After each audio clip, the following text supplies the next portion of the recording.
Hey folks, welcome back to the Product Pivot. My name is Santi and I've got my fabulous co-host Megan with me. So a little recap of what this podcast is all about. We chat with incredible folks in the tech community and in the product space as well. Hear their stories about, how they've pivoted into product, things they've learned on their professional journey. It's fun times where we have some recruiters come on, which is my good friend Andres here, and I'm going to flip it over to him so he can give an introduction about himself and we'll get started. Hey everyone, my name is Andres. I've been in the recruitment space now for close to a decade, which is really scared to think about. But yeah, I've kind of fumbled into the opportunity. So happens to be recruitment after graduating from school, and it was in technology, and that opened up, you know, big world to me when it comes to the space. And so I worked in as a recruiter, as an account manager, enterprise, startups, everything in between. I've owned my own software development studios as well. So I've been there, done that, and in that time, I've definitely hired and connected with a fair bit of product owners and product managers, and here to answer some questions to hopefully bring some insight.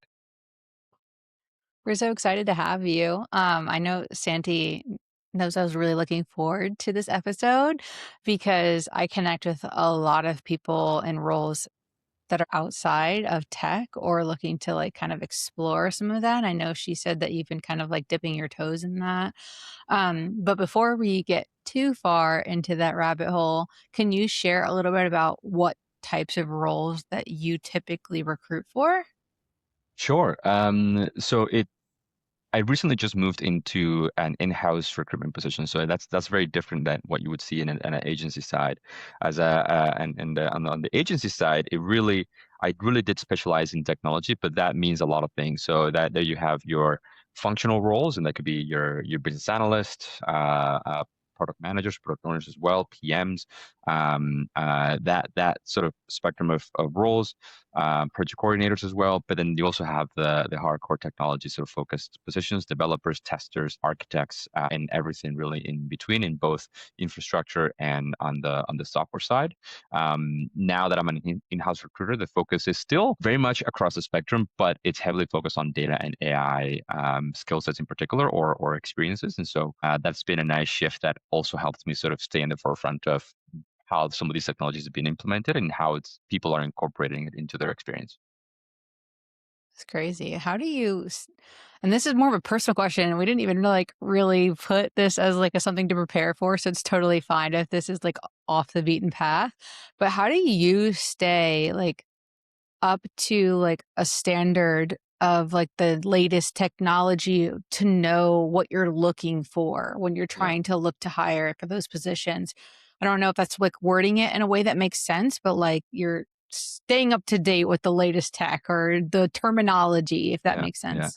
Well, it's funny you ask because at different points in my career, I've had to ask myself that question, right? And how do I stay relevant? How do that just helps me become better at my job too. And earlier in my career, I went to school for a Bachelor of Commerce, no tech at all, other than like, your Microsoft tool sets of Word and Excel or whatever, right? So nothing really relevant.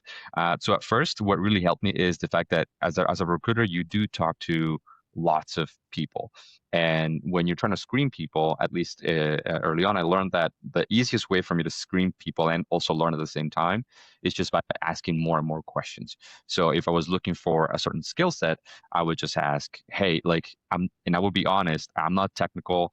I haven't used these things at all. I don't know what they look like. So I need you to explain it to me as if I were, a 5-year-old. And that to me became almost a litmus test as far as like, okay, if they're able to articulate some of these very complex ideas or concepts to me and for me to understand them, then I know this person definitely knows the concept well, right? And so that was became almost a marker for me to say, oh, this person is someone that I could put in front of any client because they can articulate their ideas very well. But at the same time, I was feeding my curiosity in learning more and more and more the more conversations I had. That kind of spiraled and grew out of control almost. I ended up going for my software engineering diploma as well. So I became a little bit more technical. So I am able now to visualize and understand a lot more of these terms when I talk to people. I don't call myself an engineer because I think it's an insult to actual engineers after working with so many. But definitely it allows me to not only play around with tools in my personal time, but also have more in-depth conversation in place just more, or I guess better aligned candidates to my clients as well. So it's a combination of being a little bit obsessive, asking questions, and I'm signed up to 1,000 newsletter that I read, maybe two a day, right? So Aren't it's we hard to keep all? up. But yeah, yeah, Yeah. Yeah, no, it's That's a good that's one. so cool. Yeah, I really like that. Little product manager vibe going on there. And it's like, yeah. I There you mean, go. Right? Yeah, Like you he's see. trying to like I love that. It's like continuous discovery. I love Yeah, that. He's totally. like trying to learn as time goes on. I love that vibe. That's why I asked actually. I was just kind of curious because I feel like the recruiter role, it's like one of the most time intensive and like overwhelming roles from recruiters that I've spoken to, not like in the realm of trying to get hired, right? Because they would never just like spill their guts to you in Right. that situation. But ones that I've met in like a more like personal level, they're stressed. It's a tough role. And so that's why I was kind of wondering, like, do you do this on your personal time? Because holy heck, like I would hope that you have some time to Yeah. relax on your personal time and not like You have to learn like it. You AI. have to embrace it from all sides. And I mean, at the same time, it's if you're curious enough, it becomes part of your workflow, like this constant learning or discovery, as you put it. And the nice thing is, as you hire for a client, if they're putting together a team or they have a big project, you're much it's much easier to put together that picture of where everybody fits and where the skill sets kind of go, because you have an understanding. Okay, they're doing an ERP implementation for whatever platform, right? So that okay, testers do this thing, and the PM will do this thing, and the developers will do that thing, and so you paint this visual of what everybody's doing that help you understand the role itself, and then when you go to market, it helps you find good people. But your active listening skills have to be kind of on point. I'm constantly on the phone, looking at a screen and typing my conversations all at the same time. So that's kind of a skill that you have to just develop. Otherwise, like you said, you kind of get eaten up by just how much sort of flow of information you constantly get thrown at you.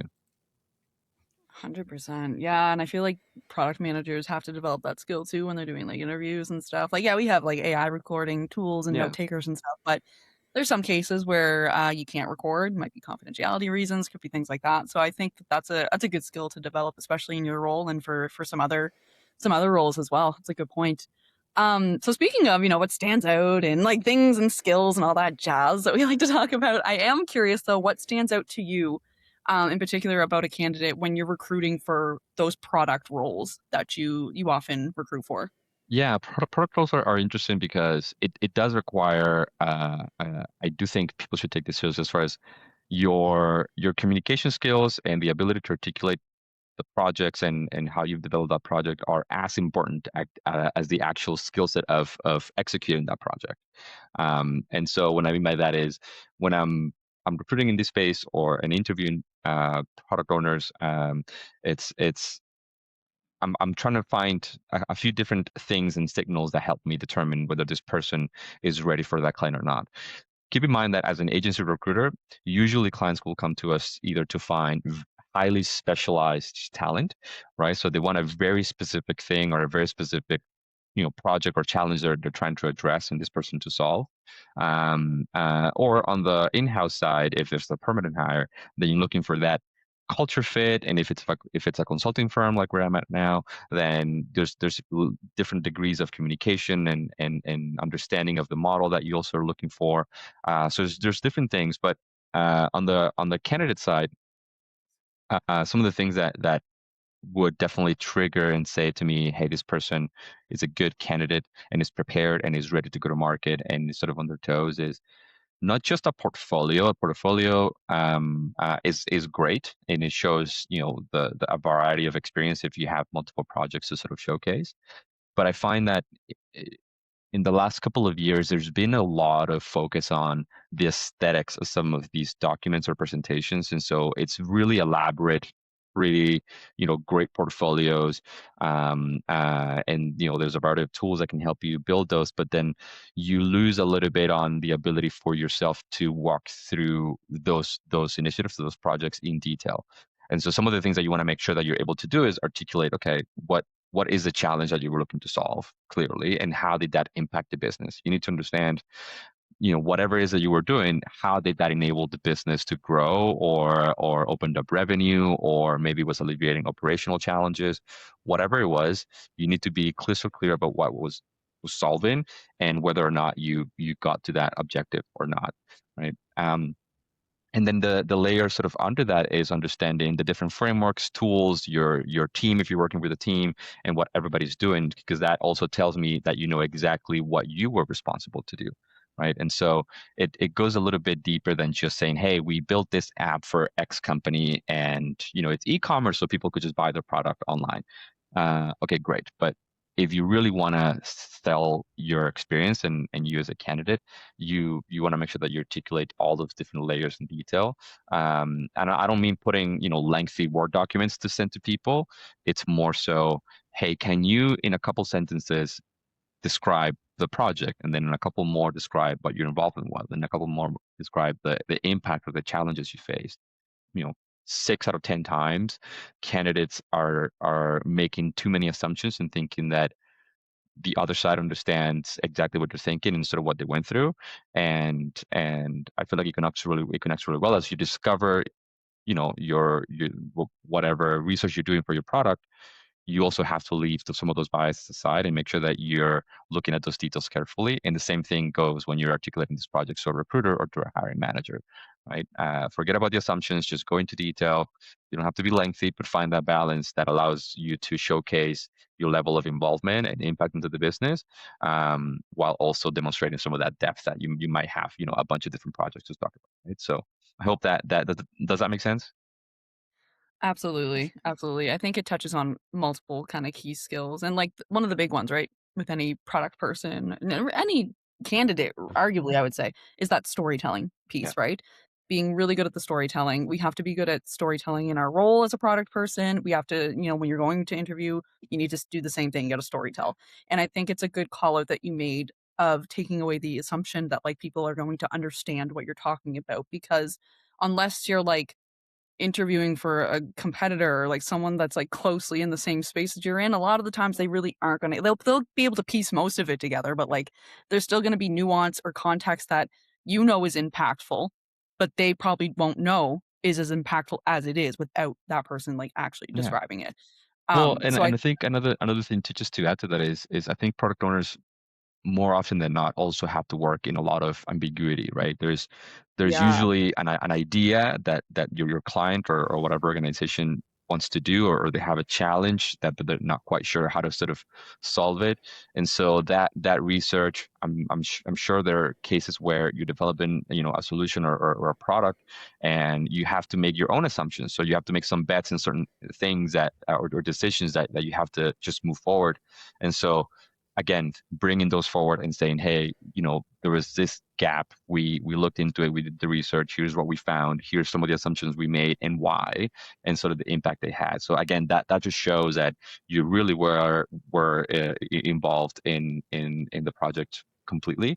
But at the same time, it's I don't think you ever get such a detailed product description or product requirement description that you don't have any more questions. You know what I mean? So the fact that you're able to bring that forward as well, brings a ton of depth to your ability to communicate, and I think that should be kept in the forefront too. 100%. Yeah, I'm curious. So, kind of digging back to that portfolio piece, because we've heard that from hiring managers as well.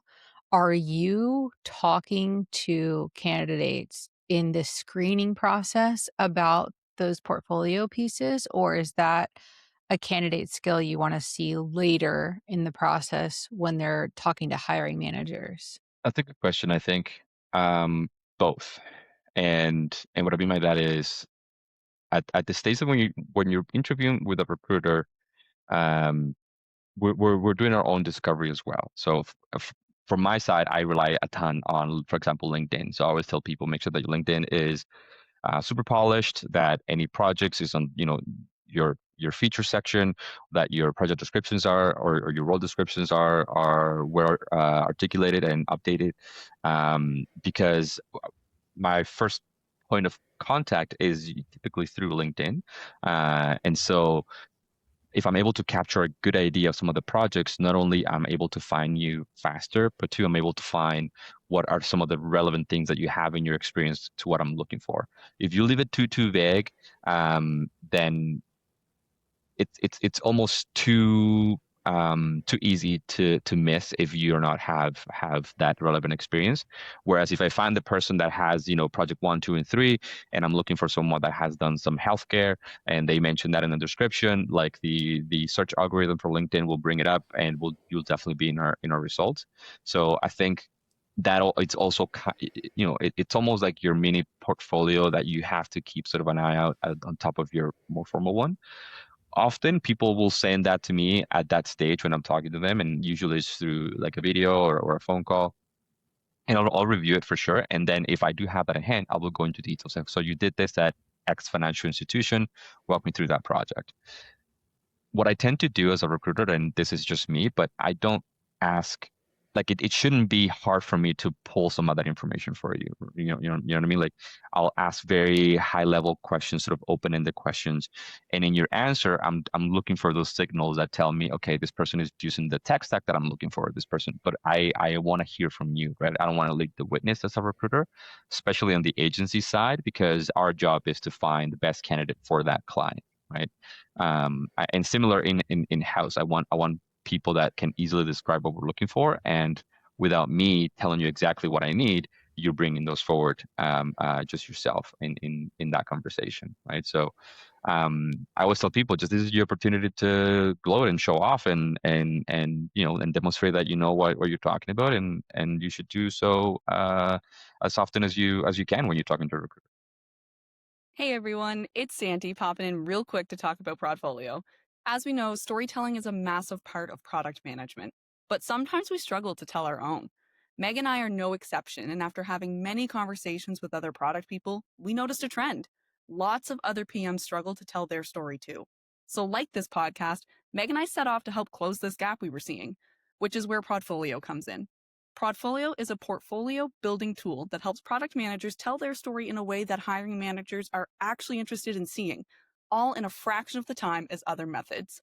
Show your work, own your impact. Link in the description. Sure. That's great advice. I had a follow-up question. So I've always thought of a LinkedIn as a marketing funnel. So whatever you're trying to market, you start at the top and you work your way down. So market yourself however you would want to market whatever that thing is. For the featured section, you're mentioning like placing projects like project 1, 2, 3. If their portfolio was linked there and has all projects within it, is that adding an extra step for someone because they're clicking featured 1, clicks the portfolio, loads, and then that's all their projects?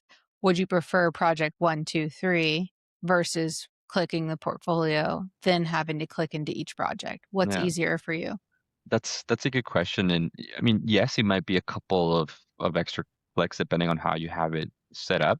Um, my suggestion is the more information you can embed into your profile directly, it helps the LinkedIn recruiter sort of search functionality find your profile.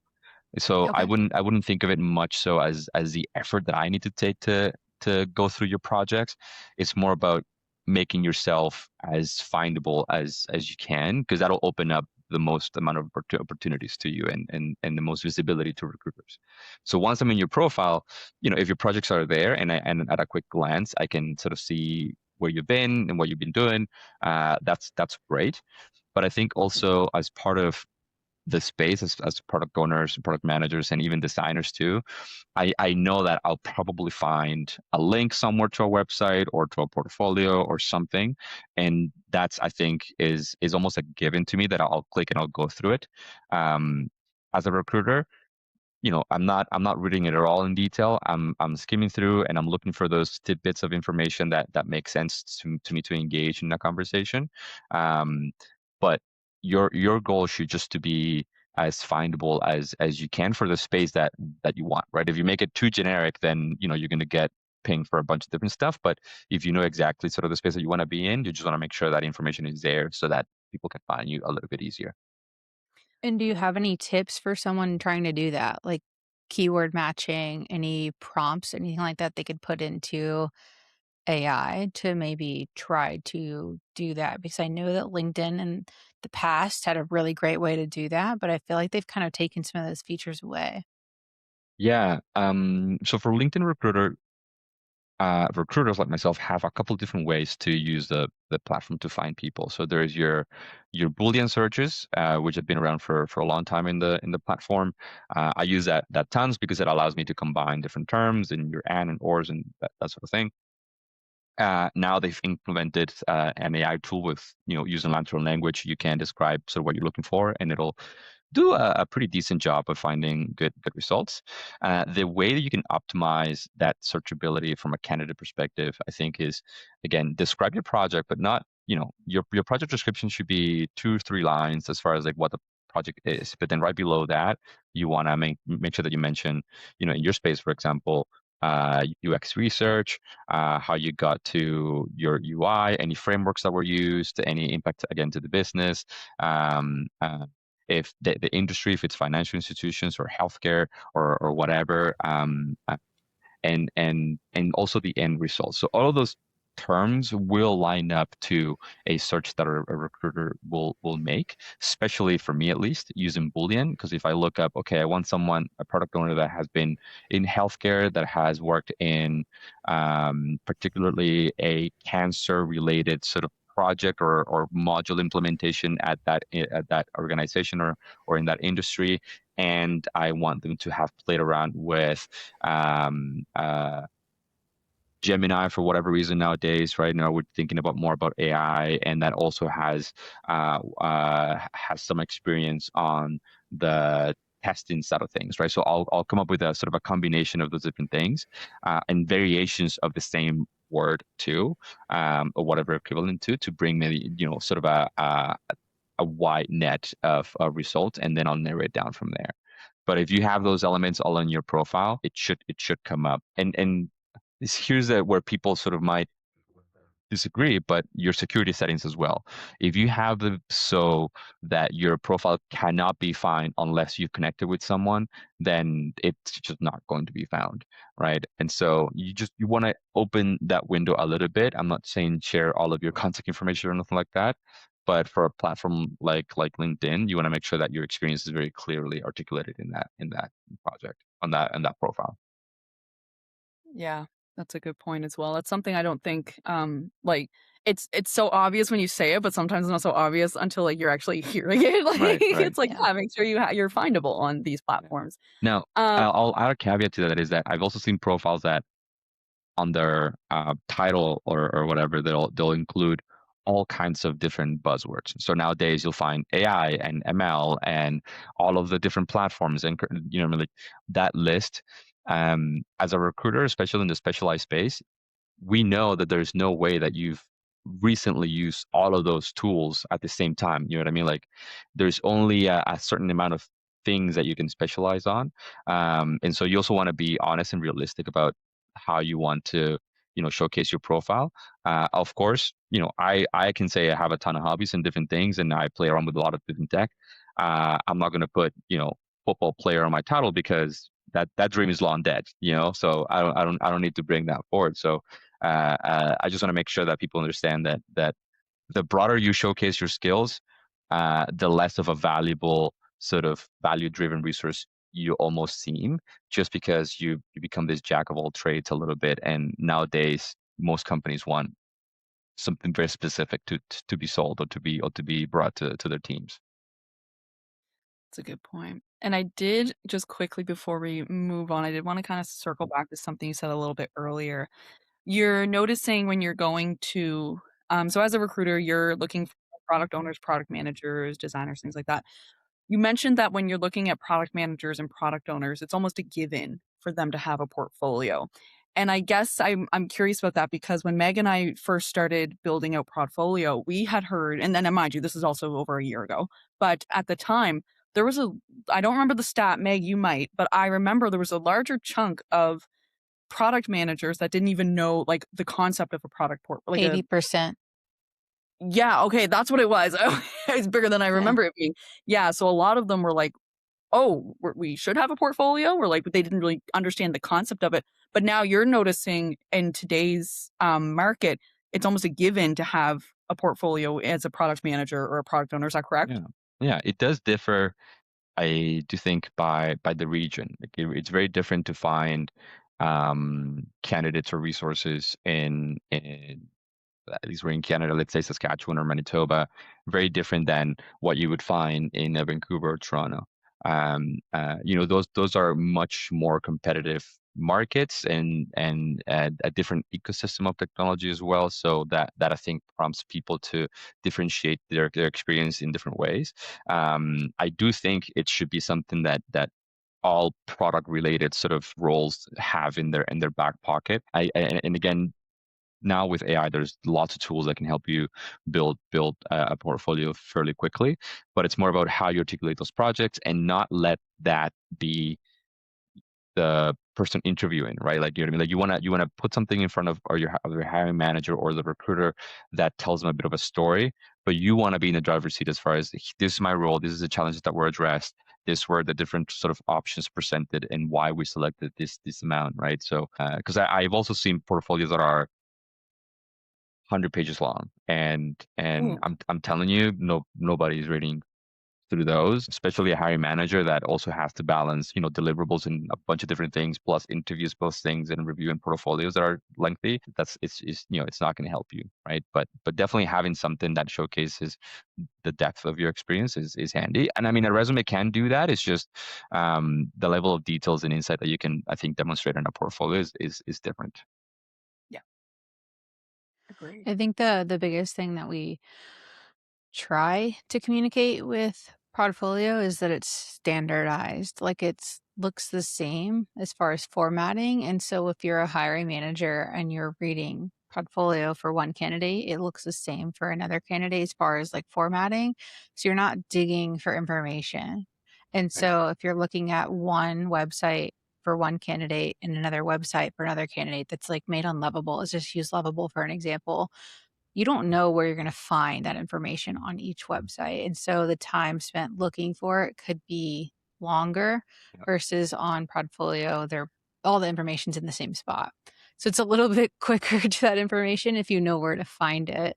And that's what you want. You want maximum findability for your information. Yeah, And I totally. think that's one of the things we've tried to communicate. I don't know if we've done that accurately, but we've tried. Yeah. And I think I saw that from the demos I think that Vicente had shared is most portfolios will focus on showcasing output, right? So the end result of a certain project. But really what matters and what will make a difference in that interview sort of process is everything that happened before, successful project, right? So that's where I think a big of the gap is. And if you're able to articulate a lot of that briefly in a platform like Portfolio that can you quickly share, then I think that will go a much longer way than putting together, lengthy PowerPoints or whatever. Yeah. Well, I do wanna to switch back to the initial excitement for this episode, and that was talking about, like, roles or industries that are outside of the tech space. Because I actually had shared that with somebody in my network that we were gonna be talking to you a little bit about that. I don't know a lot about if I'm a product manager and I'm looking for role outside of tech, like where would I go? Like, I don't know anything about that. So can you share a little bit about, what that's like or what types of like industries you might hire for that are outside of tech?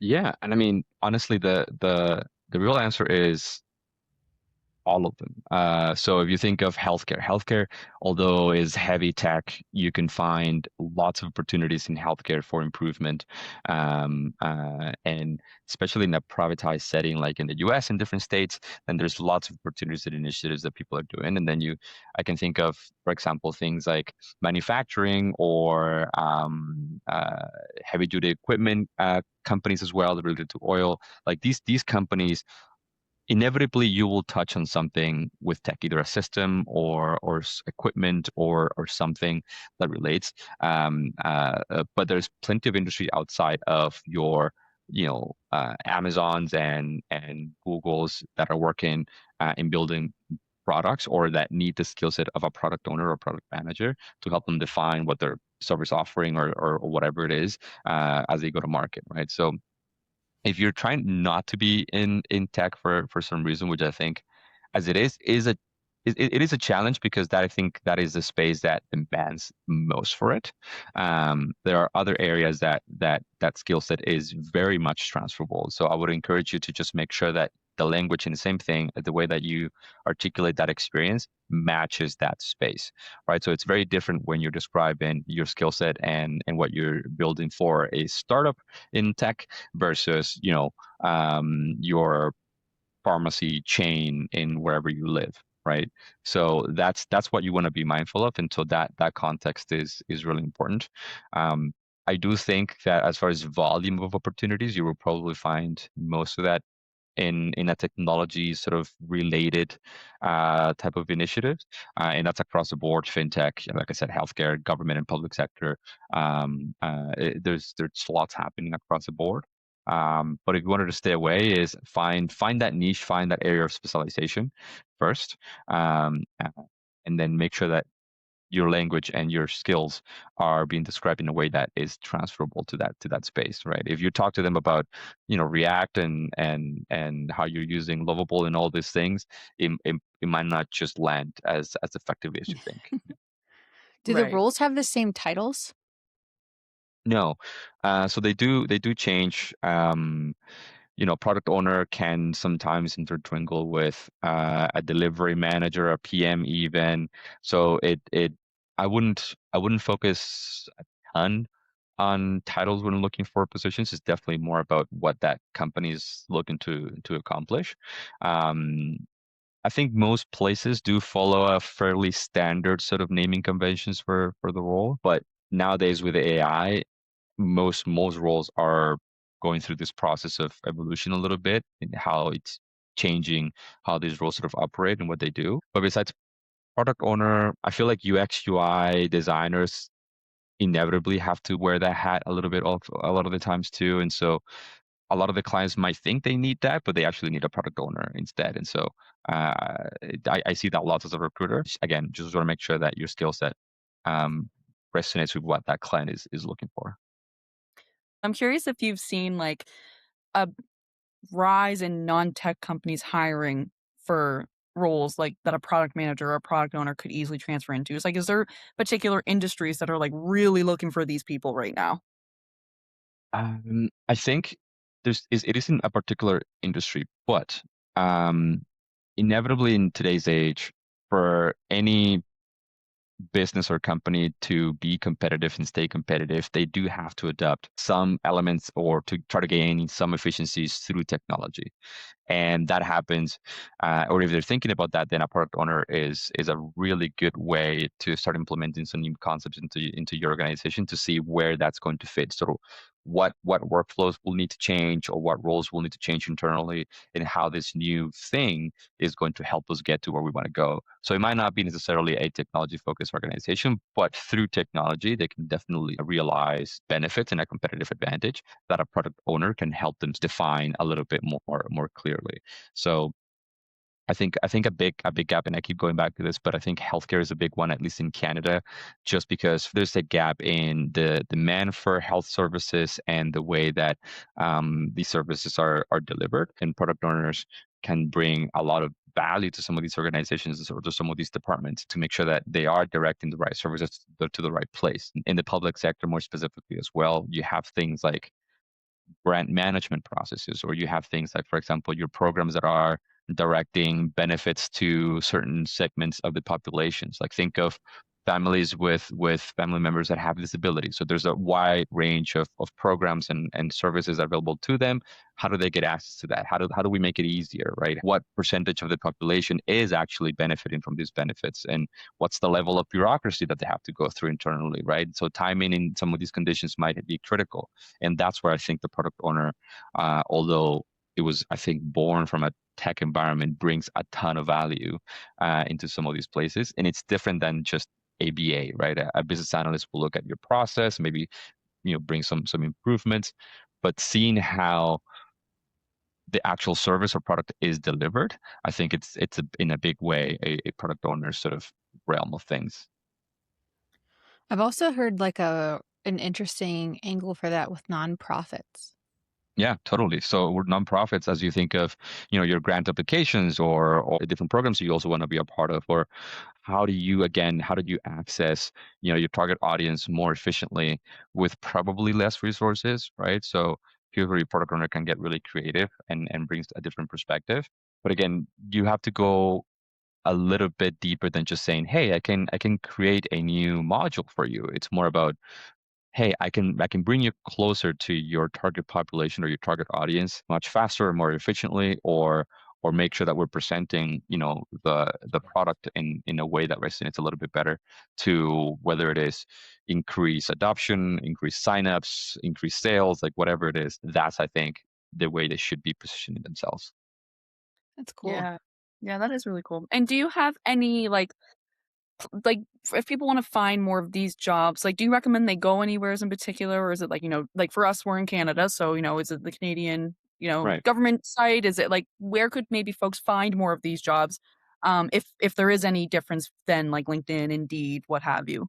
I mean, all of the above really are platforms you should keep an eye out. So you have your Indeed, Yeah. your LinkedIn. There's government sites that I know list different things available across the country. If you want to be intentional about your job search, networking is a big one, right? So the same way that Santi and I connected, do that same thing. Look for people in similar spaces. Look for people that are doing the role that you might want to be doing, or at the company that you might want to come and join or learn more about. And you would be surprised how receptive people are to just an introduction and making a new connection.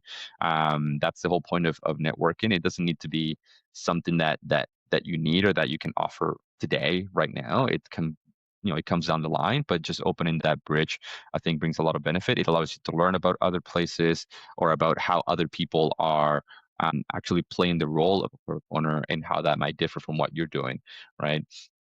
So that would be my first advice. The second part is, if you do find roles that you think you're a fit and that you're interested in learning more about, connect with your recruiter community. I know, it can be a bit of an effort. It can take some time for sure, but connect with your recruiters, connect with that company. And I always tell people, if it's not a company that I can directly represent you for or help you with, I suggest find the posting.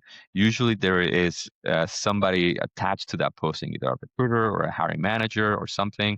Connect with that person. Try to make an introduction. Hey, I bring X amounts of experience, and I saw this posting. I'd love to learn more through a phone call. And you'd be surprised how often you'd be like, oh yeah, let's just chat and connect. The worst thing that can happen, they go, for some reason they say no, but that's not going to hurt anybody. The next level after that, if you don't see the person already sort of attached to that requirement or that job, go into that company, search for the different roles and the people in that company on LinkedIn. So you find, okay, so it's a product owner role. Find a product owner sort of manager or whatever relevant title you think they might have at that organization, and connect with them. If you take that proactive approach, I'm telling you, more often than not, you'll be surprised of how many conversations you can have outside of the formal interview process, which in many ways will work out a ton better for you, because it's just a different setting, a different vibe than formally interviewing with somebody when you were just meeting up for a coffee or having a video chat with somebody just for the purpose of networking and learning more. Um, uh, I, as a side note, I've helped lots of my friends find a lot of their dream jobs, but it's just applying this principle, right? It's just tell me where it is that you want to work. Let's find someone that wants to meet with you and learn more, and that gives you a ton of ammo by the time you get to that interview process. You just know so much more about how they operate that you're able to sell yourself into their environment a lot easier. Yeah, I've used I similar tactics to help friends and family with finding roles. Yeah, it's a good one. Yeah. So I've been doing a lot more mentoring lately with people that are in the job search process and a lot of people in the job rejection process, I would say. A lot of people that have been laid off.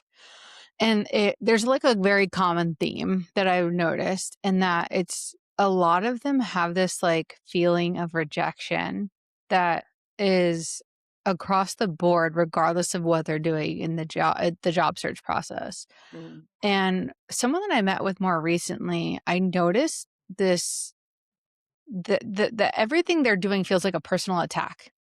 And I kind of like looped it back to a lot of the other calls that I've had. And it was really interesting. It's like if they made a post on LinkedIn about the fact that they had been laid off or that they're looking for a new job and no one reacted and no one gave them job search or job prospects, they felt like no one cared and that it was a personal attack.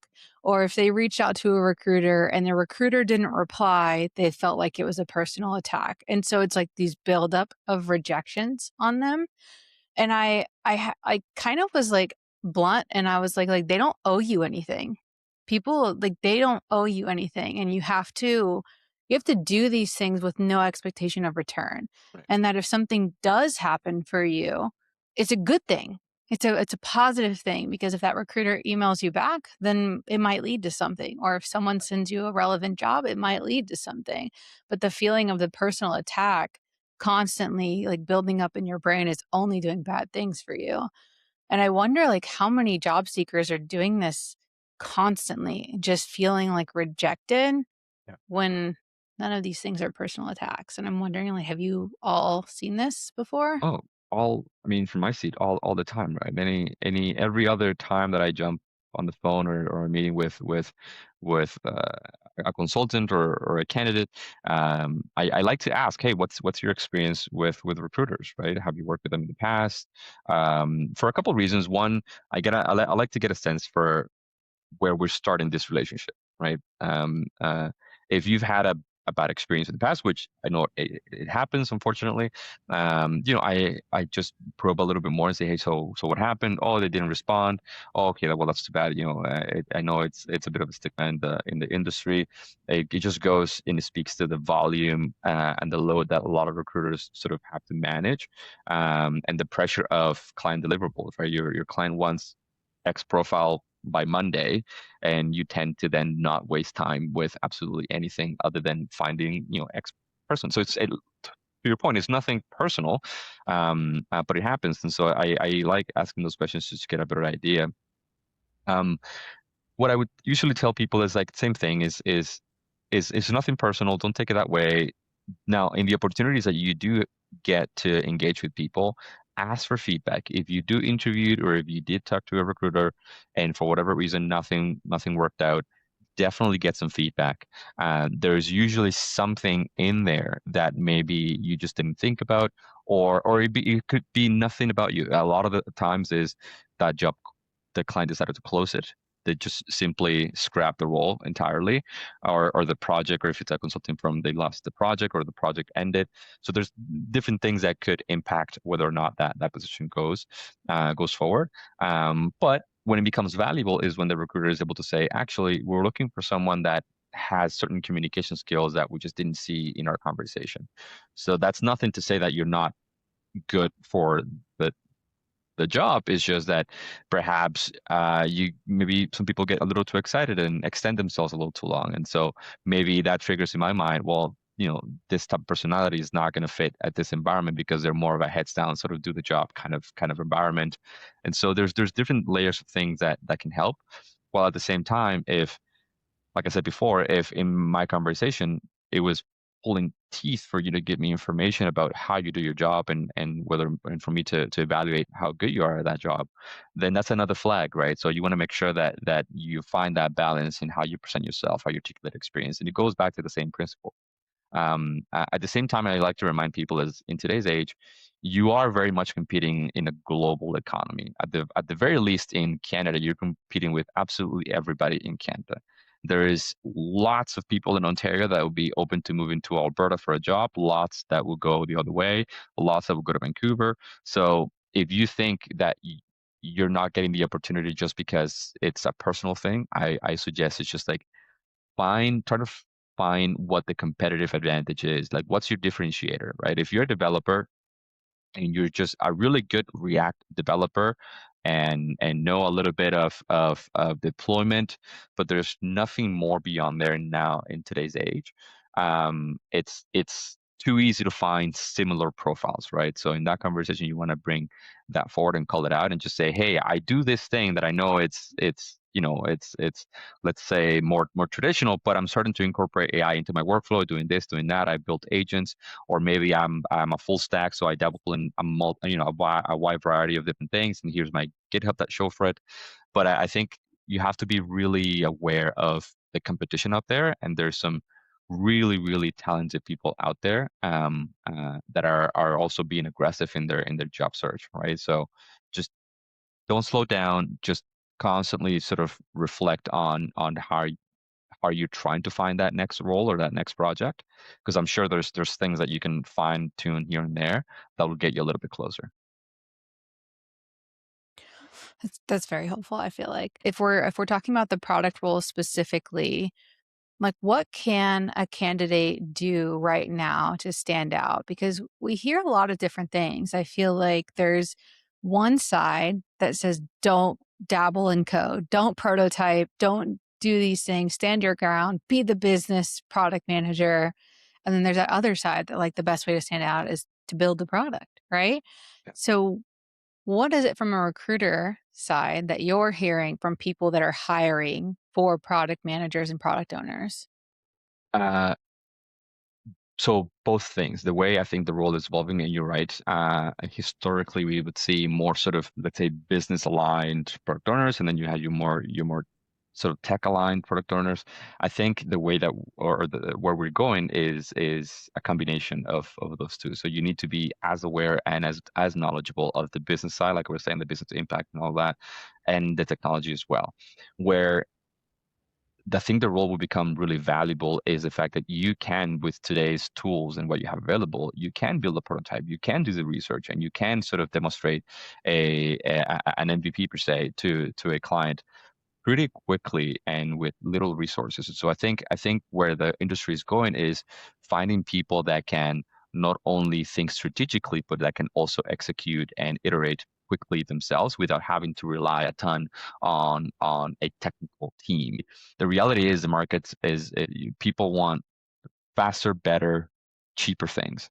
And so the way to get there is to be able to wear just multiple hats and to bring that perspective that combines both the tech side and the business side. Now, the days of someone that only does the tech or only does the business side are sort of long gone, just because you do have access to so much information that should allow you to bridge that gap without having to depend a lot on other external folks. And so that would be my suggestion. Just try to find that blend, learn how the technology works, because if you do, then you will be able to build much faster and lead your teams much more efficiently, just because you have that understanding, and at your fingertips you can make modifications if you want it using the technologies, right? I've seen some really interesting roles out there that have almost evolved the product role into being like a, if you're going to be someone shipping code to production, you're almost like your own little founder within a team. So you can come in, you can ship code, you can prototype, you can design, you can identify problems within the organization, like identify how that helps the business, but you don't really work with the team. You do everything on your own and like your product lead. And it, for me, it's cool. That's exciting. I love doing all those things, honestly. I think since AI has become a thing like 18 months ago, really, I've just like taken off with it. I think it's exciting and it's fun. It's where Portfolio became a thing, but it also feels impossible. Right. Like, thinking about that feels impossible. The only way that we've been able to build Portfolio is through constant communication, the two of us. And feeling like the way those roles are described, it's like, how do you not work with your team? Totally. What happens? The marketing team, the go-to-market team, the sales team. Like, how do you not communicate? And it sounds crazy to think that that's something some teams are trying to build in San Francisco. No, and to do that, you just have to get at the very least a baseline understanding of how those teams operate in what they need from you to operate effectively, right? And I think, I mean, there's I like to paint sort of a differentiation there, because if you're, for example, an in-house product owner and you work for an enterprise, my advice would be make sure that whatever you're doing and your skill set and where the way your role is sort of evolving or changing, if so, make sure that it's aligning to the company's core service offerings or core values in many ways, right? So if it's outside of that, then you are vulnerable to changes in the direction that the company is going. So that's the first thing. So make sure that you're intentionally aligning yourself to what the core offering of that company is or what the differentiated pillars of that company is. So if your company says that they are the best at operation and supply chain or whatever, make sure that whatever you're doing is very much impacting that, right? And then the other side of that too is if you're a consultant and you work on just different projects all the time, then you do become a much more valuable resource if you're able to come to a client and be part of the pre-sales discovery, right? So if you're able to listen to a client and understand the business challenge, and you're able to connect the right dots with the technologies and leaning on your technical team, but you yourself are painting a picture of where this thing could go and pitch into that solutioning and then execute on that as well. That's another skill set that I think that gap is becoming definitely smaller and smaller. But previously, typically you would have the team that sells the project, right? And then that gets handed off to the actual delivery team that could include a product owner or your tech team, right? But bridging those two, I think, is where a lot of the value comes in because that company or you yourself as a consultant will be able to deliver solutions that are much more efficient and getting to that point where the company wants to get to a lot faster too, and not just leave it to, oh, they signed this statement of work, so this is what we're building. It's like, no, bring some perspective. And again, it's all about having a baseline understanding of the different components that go into that, right? That makes sense. How you've mentioned consultants a couple of times. Are consultants, or I mean, I guess I would kind of group, sort of not, fractional product teams becoming more of a thing? Yes. Well, in Alberta in particular, uh, the market does have a lot of independent contractors and consultants. It's um, a nature of, at least in Edmonton, we're a government town. The government has a ton of contractors, and that's the route that a lot of people want to take. So I always tell people it's something that you should entertain in order to just challenge your skills a little bit more and get some variety in your experience. It's great if you're able to join a company and see those products and those things all the way through, because a consultant doesn't get that luxury a lot of the times, right? They just implement and then they leave and they don't really see the long-term impacts from things. But if you're able to find sort of experience in both of those sides where you implemented something quickly and impactful, and then you move on to the next thing where you need to learn a new environment, a new challenge, a new team, like all of those things are things that will add to your tool belt. That combination, I think, is really valuable and it will make you a lot, that much more marketable. Fractional teams are becoming definitely a lot more popular. I think for a while, a lot of the companies would go to places like India and the Philippines to augment a lot of their teams. I think there's a big transition to places like Ukraine, Romania, and then you also have like South America is becoming a growing population that is attractive to the North America market because the communication skills are really good, education levels are really high, and very technically sound sort of professionals down there as well. So that's another thing that you have to think about when competing in the market is some of these places, depending on their strategy, could find really talented teams in other regions and not yourself. But again, that just adds to how you differentiate yourself and the value that you bring to that conversation, right? Well, Andres, thank you so much for answering. We had a lot more like I feel like he's just been like on this spot the whole time. It was so good though. If you do have a network of people that are looking for opportunities or going through the process of interviews, one way that you can gauge whether or not that conversation went well is you can always listen for cues in the person interviewing you. And so that is, did they mention next steps at all? Did they mention anyone else involved in the interview process? Did they mention if they're meeting other people or not? And so these will be things that often I think are missed by people, but if you hear them, likely is a good sign. I don't want to say always, but that'll definitely give you some insight into some of the next steps. The other side of that too is I think people don't ask often enough if they've answered uh, whatever questions effectively. So after every question, or maybe if you don't want to be that person, you want to wait until the end, at the end of the interview, make sure that you're asking, hey, have I answered all of your questions, right? Any gaps or anything that I can clarify for you.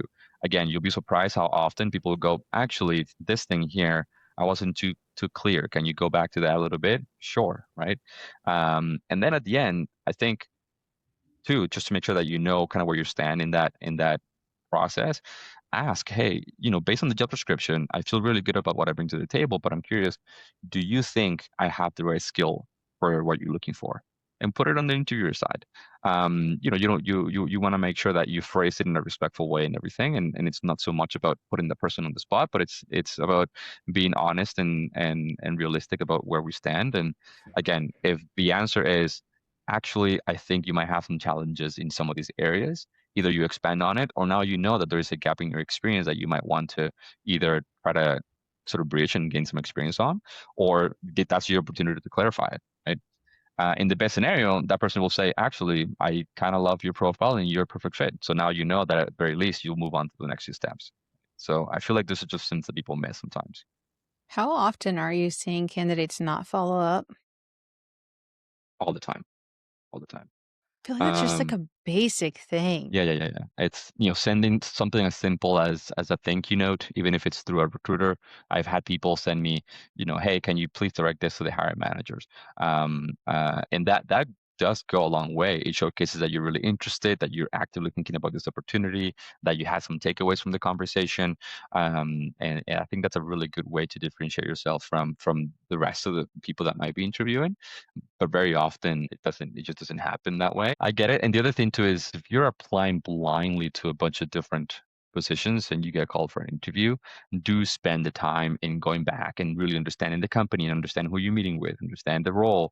Right. I've had people show up to interviews and they go, actually, I wasn't even sure to what I applied for. I applied to 50 different roles yesterday and this happened to land. You know what I mean? Like, which is fine. I get it. It is a volumes game in a lot of ways, but once you get that door open, you want to make sure that you capitalize on it as much as you can. Shout out to Heidi because candidate mode.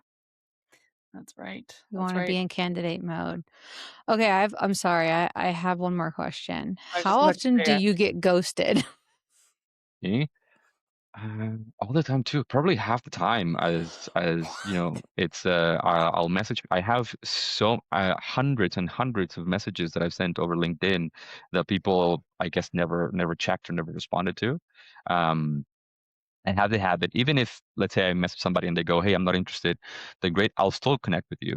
My first interest is that if we become first degree connections, then again, whenever I'm looking for that next skill set, in the next project or whatever, LinkedIn will bring those profiles first. Or if I know I have a big network in product owners, for example, I will filter for those first degree connections because those will be much easier for me to re-engage and connect with or give a phone call or whatever.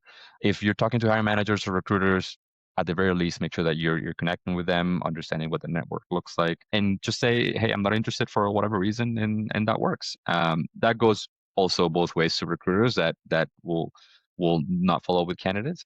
But it's a the way I see it is a two-way street, right? And it still happens also very often where I connect with someone, nothing works out for 4 years. And then I finally get that one role that I go, this is Santi, done. And it works out really well a lot of the times too. yeah. And Meg also had one more question. What's the biggest lie that companies tell candidates during the hiring process?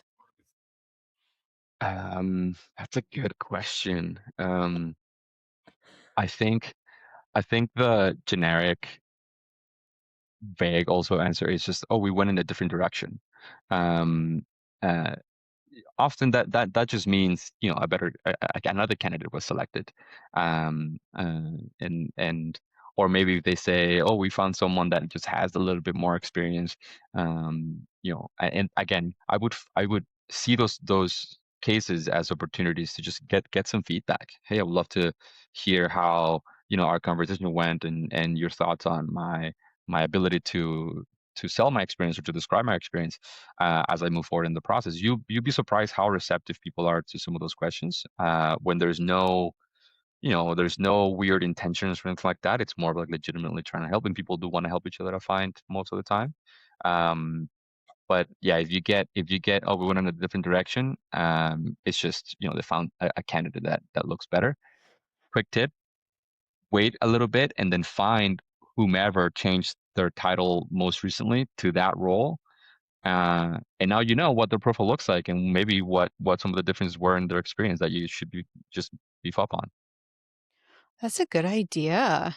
Ooh, pro tip, That's a listeners. good idea. Ooh. Yeah. I never really thought about that. A little bit stocky, but I say that in the safest sort of tone possible. And it's just, if it's a company that you really want to work for, yes, definitely Yeah. look out and keep an eye on the talent that they're hiring, because that'll give you an idea of what you should be looking like. Right?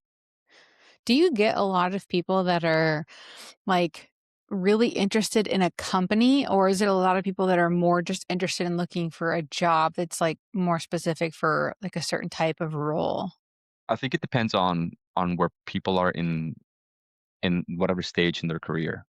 I find that often the more junior people or the intermediate level sort of folks are more so thinking about a company, and they go, "This is my dream company," and sure, but the more experienced people get, I find that they also become much more picky and the types of roles specifically that they'll be doing, regardless of the company. Obviously, there's people that say, "Oh, I don't want to work in X industry," or maybe I want to stay away from startups because of the stability and things like that. But for the most part, at the very experienced level, it's more about, hey, I just want to make sure that I'm doing the thing that I'm good at, and then exploring X thing, right? Anything outside of that, it's a no go for me. More junior guys, there's more like, oh, I want to work for like Amazon or Google or whatever. And sure, but I think it'll definitely change as you go through your career. That's interesting. I think that's very, very on point. I got to a point in my career as well where I'm very fortunate, very, praise God, that I was able to get to kind of this point where I'm like, yeah, like I can start to see how I've grown in my role and what I'm drawn to now. And so junior, PM Santee, very much like what you said, it's like, oh, that company looks cool, that company looks cool. And of course that's gonna always be a factor too. Like, you want to work for a company that you align Totally. with. But I look at the role a lot more seriously now and I'm like, like, there's some things where I'm like, that role may like, I've had recruiters reach out and I'm like, I don't know if that role is actually gonna, you know, be my jam. I might not love what I'm doing here, or I might not love that thing. Whereas I might see another role and it's like, okay, cool. Like I have a lot of experience doing that. I think I could bring more to the table on XYZ topic or whatever and things like that. So I think it's good for people to reflect on their career and their growth too and see kind of what their alignments are leaning into. So I think it's good that you mentioned that because it's something that I think we all kind of do, whether we realize it or not, at some point in our career and job search journeys. I Totally. think about it as like solving specific problems. Yeah. If there's a specific problem you like to solve, then you almost like can feel the win from that, right? And like you can build on that almost. And I think like for me, I've always had like products that have those problems. And so I'm like drawn to those products sometimes. Um, but I like solving specific problems. Like I'm always drawn to like PLG or activation or like retention Yeah, issues. Like if no one wants to buy your product, I'm excited by that because I want them to buy your product. Like I want to solve like why they won't buy your product because that stuff that makes me excited. But that I understand that. exactly. Um, well, this has been fun. I feel like we've just made you yap for like 75 minutes straight, and I'm I, sorry, I but hope I this hope it has been wasn't too fun. It's never too much. We always want our guests to feel free to share as much as they want on these episodes. great. So no, I'm happy that you found it a little bit valuable. And yeah, I do have a couple platforms out there. Like if people are trying to see whether are in the market, I have a pay calculator that you can go in and check out how your income can compare across provinces, across different setups, if you're incorporated or not, or salary, T4, like all that stuff to help people sort of navigate some of these negotiations as well, which is handy. And I have a bunch as well that I've put out. But other than that, I'll just tell people you don't have to wait for the role to open either. Find the company, connect with people, network, and you'll be surprised how often you're able to create that opportunity for yourself. I love that. Do you have a newsletter or anything like that? No, I don't. But yeah, connect with me on LinkedIn, and sometimes I'll yap a little bit on that too. Yeah. Perfect. Well, we'll put that link in the show notes for anyone that's listening. We really, really appreciate you joining us and sharing all of these insights. I know they're going to be valuable for so many people. So thank you so much. Thank you guys for having me.